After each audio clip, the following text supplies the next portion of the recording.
So welcome to the Behind the Bar podcast. Today I'm joined by Tim. If you could just introduce yourself, say who you are and what you do. Yeah, hi, my name's Tim Skinner. I'm a publican, currently looking after 4 pubs, 2 in London and 2 in Guildford. And I've worked in hospitality for just over 30 years. Amazing. So if you could just tell us how you got into the pub industry. Was it something that you always wanted to do, or did you kind of fall into it? I think, well, like a lot of people, I kind of fell into it. Yeah. It was a first job. I was absolutely desperate to work. I remember being like 11 or 12 and doing the kind of rounds with the car washing and leaflet delivering and paper rounds and stuff. So as soon as I could, I got a job in my local restaurant. I was incredibly shy. I remember my mum said, go out and get yourself a job. So I got on my bike and went to our local restaurant where I grew up, and in the village where I grew up.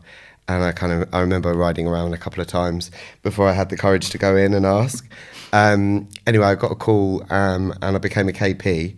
I think it was on my 13th birthday or just after. And I was tiny and looked really young. And I was straight into the kitchen. And you know, it was quite full on. It was a busy all day family restaurant, and the KP's job was to obviously do the washing up. But it was in the days when it was mainly girls out the front, in their pinnies would come in, drop off the plates, and they wouldn't scrape and stack. They would dump. So you were constantly like trying to sort everything out, keep things going through. And I just got the buzz for the kitchen. So I worked there for about a year, and I ended up moving on to a job in a guest house after that. Nice. Yeah. So 13, that's pretty young to start. £1.50 an hour. Oh, wow. Yeah.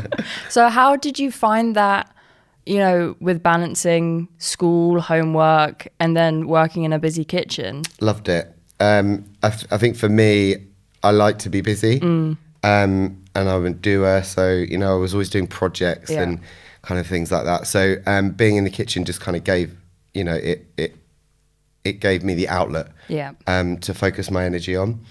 And it helped me build confidence. I mean, it took time because it's pretty intimidating. You know, it's a fast-paced kitchen, all male chefs, very alpha. You know, there were no soft touches in those days. It was very much, you know, do this, you know, lots of swearing, lots of shouting at you and all that kind of stuff. So you just had to learn, you know, and pick up on things and try and preempt what you were going to be asked to do. But I loved the buzz of it. So, yeah. So the balance was fine. I mean, it was just, you loved the pub more than... I did. I think I used to do maybe 2 or 3 evenings during the week and a couple of shifts at weekends. I remember getting my first pay packet, a little brown envelope, and I think it was £36 something. And I was like, wow. As a 13-year-old, that's like the world's your oyster. Yeah, absolutely. Yeah, gave me the buzz. So going from a KP, where did you move on from that? Did you stay in the kitchen? Was that predominantly where you are now? No, so I'm out the front, but I have spent time in kitchens. So I went to college and did catering and hospitality for a couple of years after school. And we were trained in the kitchen. So we did kind of like chef's basics. And it was a 2-year course. But, you know, and I enjoy cooking and I've always cooked. But I think the draw of front of house was quite strong for me. Yeah. And I wanted to kind of be out there looking after people, meeting people, and getting the kind of buzz of service. So I kind of segued into front of house quite quickly. Nice. So essentially you've done a lot of key areas in the pub. When was it that you decided, you know what, I now want to run a pub? I want to be the big man, not the big man, but you know what I mean, like at the top of the chain. Yeah, I think I don't think it was ever really a conscious kind of decision that I wanted to run a pub. I kind of ended up in pubs. Right. So I had, like I said, I'd done the kind of restaurant, family restaurant. I worked in a guest house for a year, went to college, and at that time we were recruited by our local hotel as a group of us from the course. So I spent 2 years working within Whitbread for Marriott hotels at Goodwood Park, and that was a brilliant grounding because we were pretty much working full time whilst we were at college, for the 2 years, and there was a little sort of cohort of us. There was about 6 of us. So we did conference and banqueting, room service, bar, restaurant, The whole shebang. the whole thing. And that definitely gave me the buzz. So I knew where I wanted to go. And then I took a few little sort of side steps because within Whitbread they obviously had other brands, they had pubs, but I decided I wanted to go and find myself. And at 18, although I'd been accepted to do hospitality at university, I decided against that, and I went for basically a postgrad job, but before kind of I'd been to university. So I kind of skipped that bit, moved to Brighton, and within Whitbread, at the time they were running Pizza Hut. Okay. So that was a completely different ball game. So from Marriott, 4-star deluxe hotel, into Pizza Hut, London Road, restaurant-based delivery. Wow. And I did a year, and I was a young trainee manager, and I actually got a pretty good starting salary. Yeah. You say trainee manager at 18? Yeah. Oh, wow. Yeah. So I went to an assessment centre at Boreham Wood, which was absolutely, I remember it being the most nerve-wracking thing I've ever done. It was a whole day of exercises and interviews, and everybody was older than me and more experienced than me. And then I got this letter to say, you've been selected, would you like to come and work with us? And I was just like, wow, okay. So the opportunity came up to go to Brighton, and I just grabbed it. So, and it was a really sort of pivotal moment because it was, an older brand, an uninvested store. We still had the Formica gingham tabletops that had been covered with like oilcloth with tape, carpet and the old brass fittings and fake plants.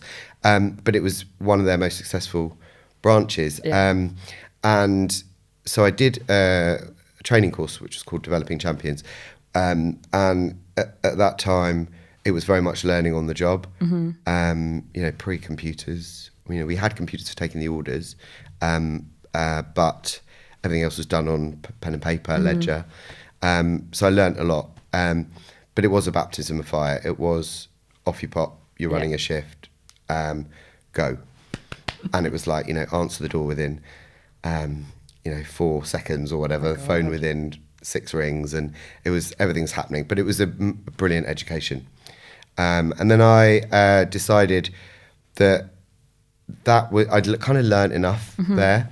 I got a job part-time in a pub in Brighton. Right, so would have this been your first pub? That proper pub. So I'd worked on the bar at the hotel. Yeah. But the proper pub. And this is back in the days when these were big purpose-built 2-floor, 800 capacity, queue out the door at 7 o'clock on a Friday night.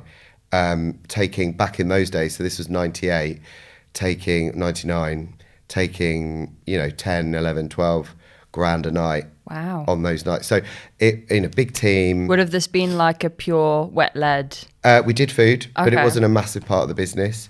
It was like a chameleon, so it was all day food, and then kind of changed during the evening, and then even our uniforms changed. Atmosphere changed. Interesting. Pricing changed. So like dynamic pricing is not a new thing. We had 3 till price levels, so we had daytime. Did it also change depending on what day of the week it was? So like the weekend would be more expensive. And it was big night out, so DJs every night on the weekend. And I really got the buzz, and I worked for an amazing manager, Sarah, and it was a family business. Doesn't exist anymore. Yates's Wine Lodges.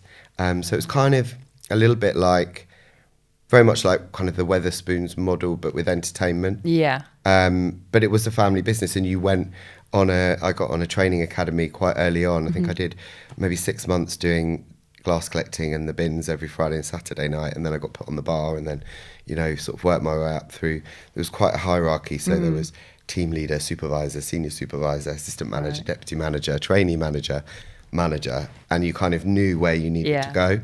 And I got on the training academy where they sent you off to Bolton to the head office, and then you spent a couple of months there, and it was live-in.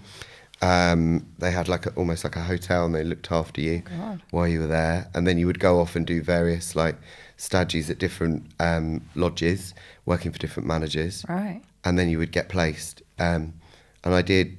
In the end, I worked with them for just over 6 years.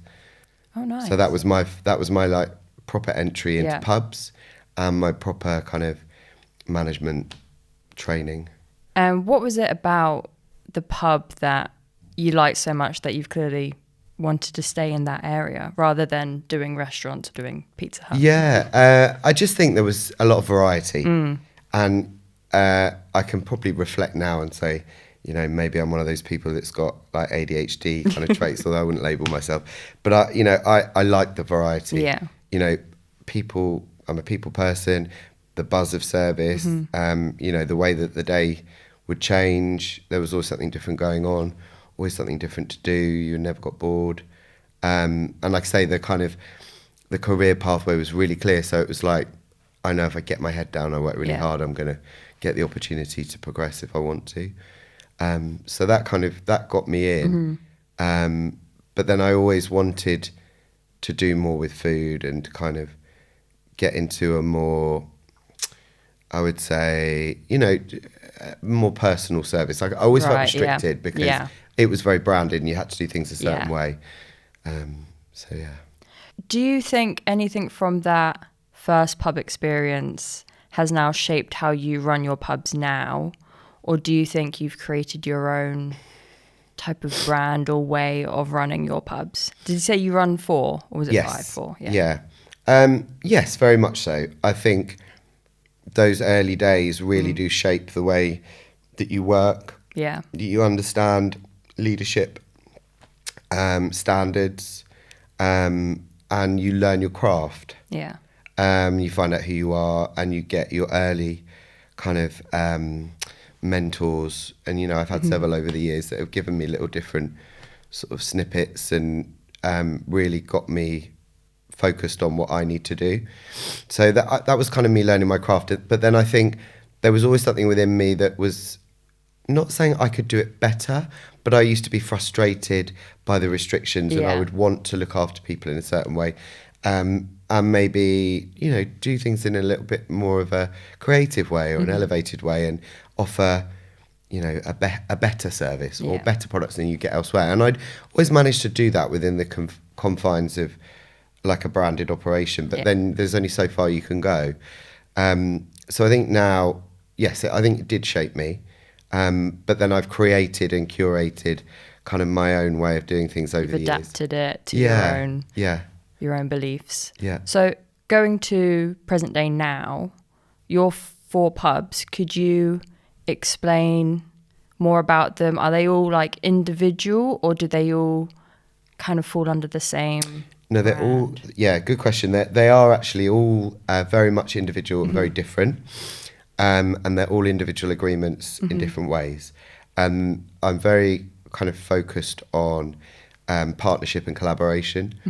And so each of them, I mean, they're all tenancies or management agreements. So I'm working with a brewer or pub company. So there's a collaborative, you know,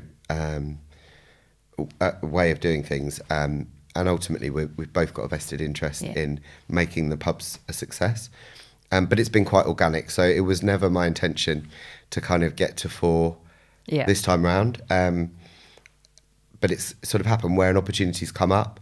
And I felt that I could add value or create something better, or I was interested, or I could learn. Then I've explored it and ended up ultimately doing it. I would say that although they're very different, so I've got wet pubs that are 100% wet. So I've kind of gone full circle because I had a time where I was running rural food-led pubs in Sussex. So wet-led Central London and sort of neighbourhood pub in Guildford. And then I've got pubs that have got food, but with like a franchise operator, which is quite a new thing for me. And then I've gone back to the beginning, and I'm back in a neighbourhood kind of gastro food-led fresh food pub as well. So there's a real variety. Yeah. But underpinning it is an ethos and values that are very similar. I've always wondered with multi-operator licensees, Yeah. do you have a favourite, or is it like you're a parent and you can't say Yes, which your favourite very child much is? so. I feel that way, yes. So, yeah, in answer to your question, no, I don't have a favourite. But there are things about each one that I really Yeah. like. And I think that for me personally, the fact that they're so different means that there are different things to like about each one, and to be interested in and keep you motivated and challenged. So, online, Yes, you're known as the real pub landlord. I am, yeah. How has that online persona helped you? Do you use it more for purely pub industry talk? And has that helped you connect with customers, or do you find it more it's for a political stance rather than customer based? Good question. I mean, when I started it, actually, it's really interesting because I wasn't online. So I wasn't even on Facebook or anything. And I was running a pub in Sussex for 9 years, and I describe it as like living in a fishbowl. And I was there 7 days a week, lived upstairs. So, people kind of knew where to find me. And I think that was for my own mental health that I wasn't. But obviously the pubs were, and we were very connected in that way. And when ultimately that ended in a pretty sad way, really. That pub ended up closing. And lots of things happened in my life. And then we ended up in the pandemic. And so I joined the internet, I like to say, in 2020 or 2021, I think it was 2020, and created the Real Pub Landlord. And it was almost 2 fingers up to my previous landlord. Yeah. And it was kind of saying, well, you might own the building, but you're not the landlord. That's me. And it was a way of me reconnecting with the people that I had built these relationships with. They used to come in for various things to the pub, and they were the pub. Yeah. And when I left in such a under a bit of a grey cloud, I suppose, I hadn't had any opportunity to let anybody know or to explain. So you build these bonds, and you might meet somebody when they come to the village for the first time. And they're driving by, and then they end up looking at a house, and then they come in and they say, and we bought the house, and the next minute they're pregnant, and then you're doing their baby shower, and so you have these wonderful relationships, but it all kind of goes. So it's almost like grieving. So for me it was reconnecting. So in the early days it was part of my journey of recovery and mental health, reconnecting with people and kind of reclaiming my story in a way.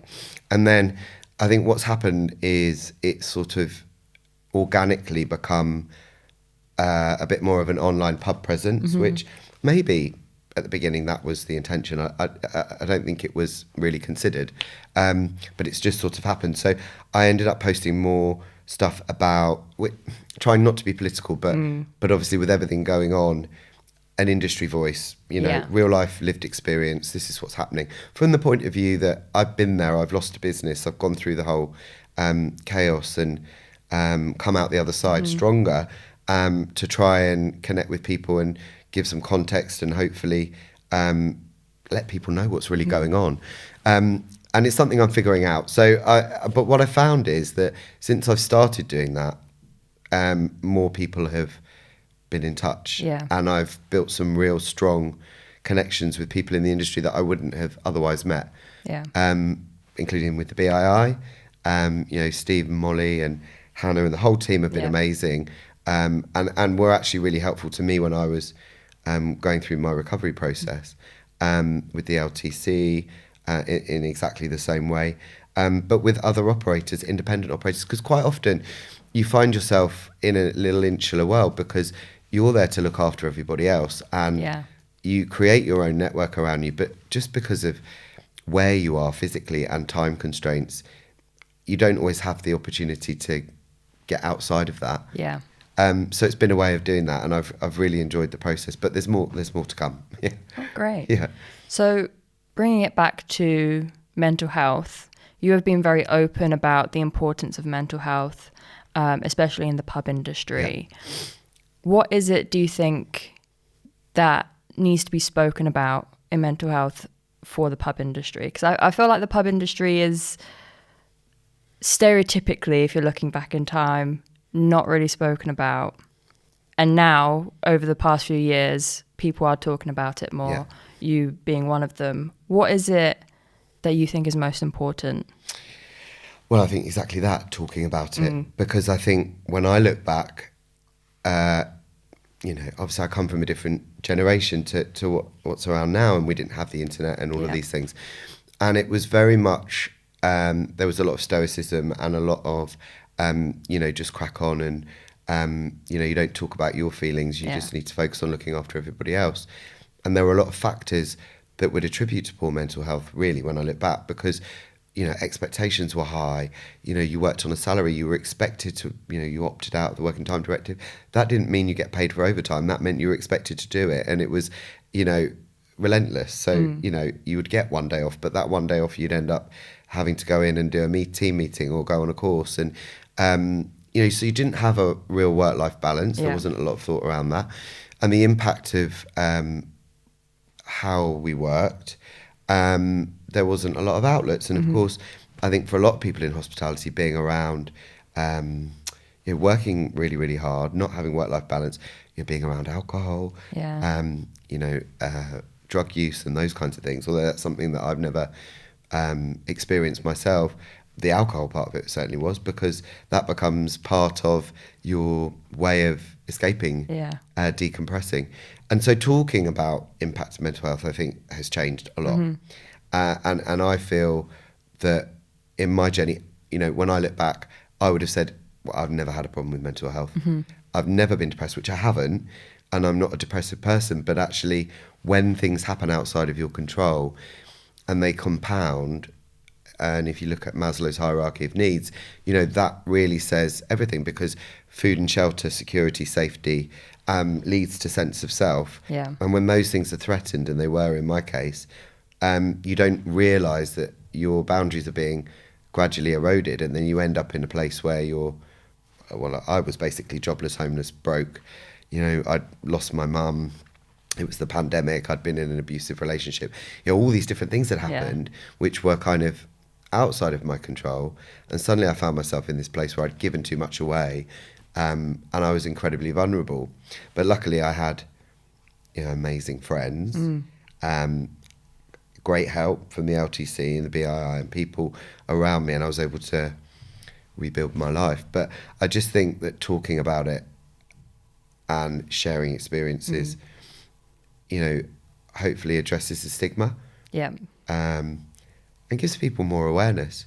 It's the first step, isn't it? Absolutely. To getting help, especially if you need it. Just talking about it. Yeah, you've got, and that's something I learned, you've got to want to get help. You've got to want to change things. And ultimately you can get help and you can be signposted, but it's down to you to do the work. If you're not in the right mindset to receive help, then the help given to you won't be taken. No, or it's not going to produce the result that you want. In the pub trade, with the long hours, surrounded by alcohol, that difficult way to balance balance the work life. How do you now try to have that work-life balance and have your team have a healthy work-life balance? Yeah, so two things there. Firstly, I understand, because of the type of person that I am, and because of my history and the way I've always worked, I'm never going to have the life-work balance that maybe some people would say is normal. The switching off the phone, the emails going away. It doesn't exist when you're an entrepreneur in any case, when you run a business. So I understand that, and that's fine. So life to me looks different to what it would look like for my team. But that's fine. I get balance in other ways. And I have a strong routine that actually enables me to have life outside of work. But I think ultimately for me, the other thing that I've realised is there aren't different versions of me. Because you can't, when you're working 80, 90, 100 hours a week, you're living above the shop, you're putting your personality into something, it's your business. You learn very quickly that you can't compartmentalise things. So there isn't work, home, family relationships, work relationships. And that's a good thing, because you have to be yourself.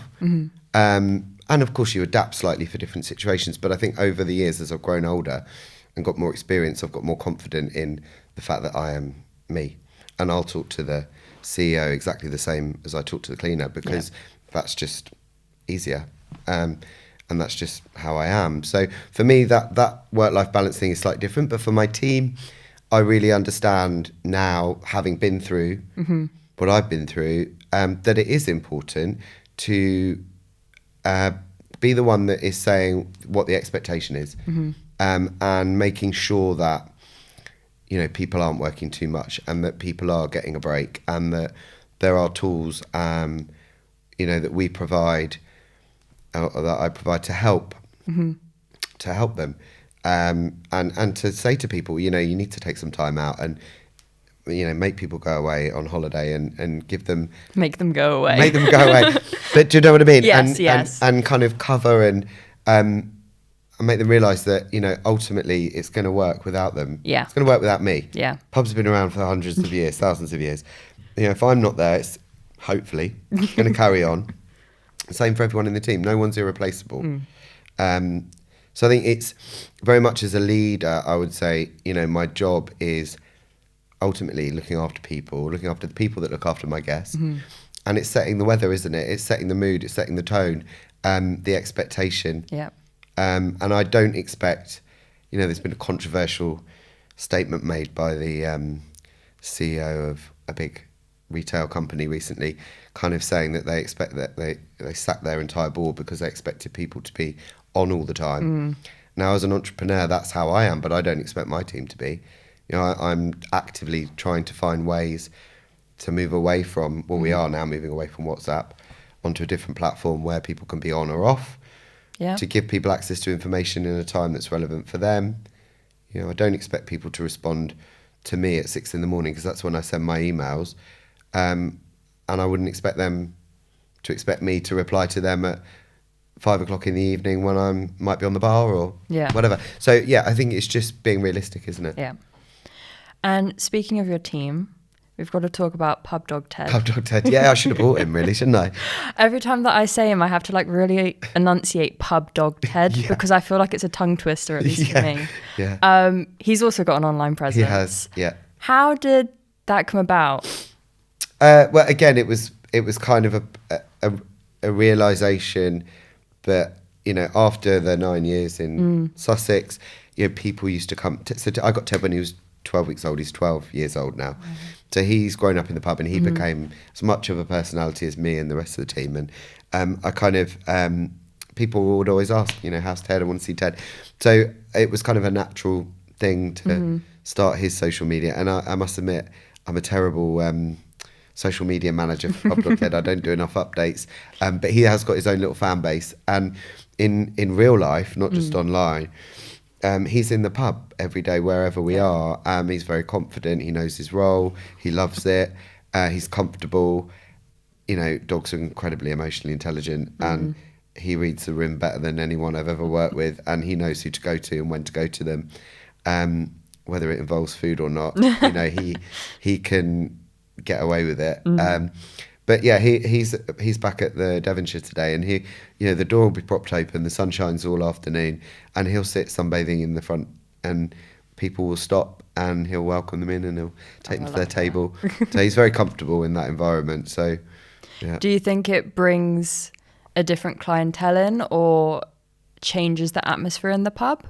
Oh, very much so. And I think, I've always been a huge advocate of dogs in pubs, and now, thankfully, that's much more mainstream. Yeah.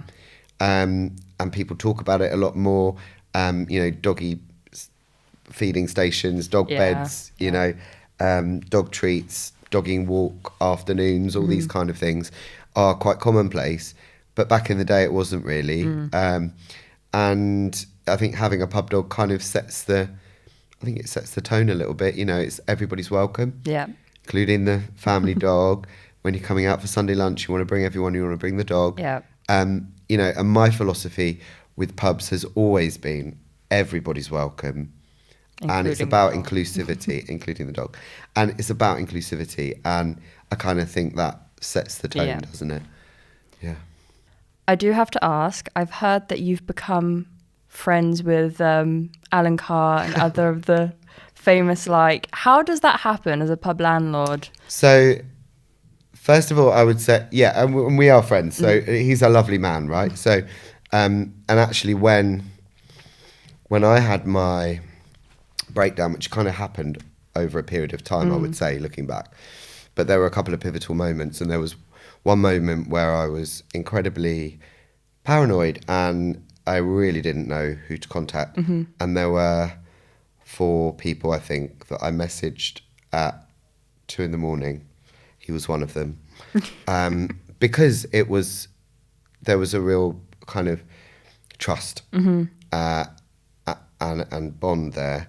But I got to know Alan as I got to know, a lot of people in life through the pub. So Oh, he had just come into yeah, the he pub. popped in. I was running the 3 Crowns in Whisper Green. I'd been there for a couple of years, and every bank holiday, Monday, typical English village, church, 2 pubs in the village, post office, cricket club, on the green. We were on the green, and every bank holiday, Monday, there would be at August bank holiday, there would be a fair, and we would do a Pimm's bar, and so it was a big day, and hundreds of people would come. And so it was like lunchtime, we'd got everything set up on the green, we were doing lunch service, I was kind of in the main bar having a conversation with somebody, kind of directing things, and there was people constantly coming through the door, and I remember looking around to the front door, Pizza Hut, 4 seconds, and I saw these 2 red setters come in, and these 2 chaps, and Alan had looked at me and said, "Can I bring the dogs in?" And I said, "Well, of course, you always bring the dogs in." And I didn't realise it was him. Anyway, there was lots going on that day, and I did realise. And the next week he popped in again on a quiet Nice. day, and I said, well, it's kind of like my one chance. So I said, "I'm really sorry. Like, I didn't realise who you were. You weren't wearing the glasses." And actually, there was a connection from years ago because a friend of mine, who I'd worked with in Yates's, had always spun this story that years and years ago, when she lived in Northampton and worked at Berkeley Card, she worked with Alan Carr, and she would tell me about the fun that they would have on these calls, trying to get song lyrics into the call. And I thought, I mean, she used to spin a yarn, so I thought, this is my one chance to ask. So I said, my friend Sammy said she used to work with you at Berkeley Card. Of course, Alan goes, "Oh my God, Sammy! I remember her. What's she up to now?" And I was like, "Oh my God." So yeah, and he lived just down the road. He had recently bought a property with his then partner, Paul, and they were big advocates. They used to come in all the time. Quiet days, and everybody. For me, like going back to what I said before, like everyone's welcome. Totally true. And I try and be present and treat everyone the same. And so everyone's kind of like a VIP. And I think in my experience with anybody in the media, high profile people, you need to be more discreet than ever. So actually the fact that you don't make a lot of fuss is sometimes The good thing. thing. So we built up, and he's just a lovely man. So we, over a period of looking after various parties and bookings last minute or events that were organised. In fact, he actually brought Adele to the pub one Saturday night. God. I know, and I. Did you know that, or did you just walk through the door? No, it was just and a you were walk like... in, and it was a full service. And somebody came up and whispered in my ear, "We think Adele's here." And I was like, "I'm not being funny. You think? I've got tables to look after." And they said, "Well, no, Alan's come in," and we had a little private dining room at the end of the pub. And I said, "Well, pop them up there, look after them, and I'll be with them in a minute." and I think my sort of like autistic way of doing things, I was like, well, I've got all my other guests to look after, and they haven't booked. So I had to kind of work my way up. And when the food came, it was time to take the food. I was like, right, so now we can go up. And I remember walking into the room, and there was a table, and I scanned the room, and I was like, well, there's no Adele here. There's a few faces I recognised. So Alan gets up, and charming that he is, and went, "Oh, Tim, there's somebody I want you to meet. This is my friend." And I was like, "Oh," and this lady at the end of the table got up, and she said, "Hi, I'm Adele." And I was like, "Oh my God, how are you? Here's your chicken curry." And I was kind of flummoxed, but yeah, so just totally normal, I would say. And you know, and we've always kept in touch. And recently, I never ask a favor. I'm not a favor asker generally, right? So I would rather somebody said to me, "Tim, can you do this for me?" And I'd be like, "Yeah, let me sort it out." But a friend had asked me to ask Alan to record a little clip for something, and so I had, and he very kindly got back to me, even though he's like super busy. So I was kind of mortified that I'd asked, and was just like, yeah, no, I'd love to do it, but you know, I'm super busy or whatever. And we had a little catch up. I was in Marks and Spencer's actually at the time, and then he said, oh, actually, we're doing a podcast. I'm doing a podcast with my friend Lee Peart. Can we come and record in the pub? So we ended up doing a couple of podcasts recently, which again was really nice, just to kind of help each other out. So. Have that connection and scratch each other's backs. Yeah.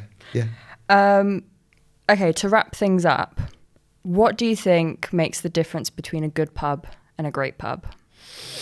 It's a very good question, isn't it? I think ultimately it comes down to people, and it comes down to hospitality, particularly, not just service, not just food, not just drink, environment, atmosphere, but hospitality. And for me, what hospitality is that bit of magic, and it's the bit where you really connect with people and the way that you make them feel, and the difference between, you know, a good pub can be in a great location, have all the facilities, can have good standards, consistency, and all the things that are really important. But ultimately, I think it comes down to the people that are in it and how they create that magic and that hospitality, and where it's really relevant. And I think for me, you know, if I am going to be custodian of a pub, although I have ways of doing things and standards and values and things that drive me, I will always look at it for what it is and get to know it, get to know the history and the people and why people come there, and then try and tailor what we offer to suit that. So I think it's got to be relevant as well. But yeah. Amazing. Thank you, Tim. That's and okay. Thank you for joining us today on the podcast. Thank you so much for having me. It's been real fun. Thank you.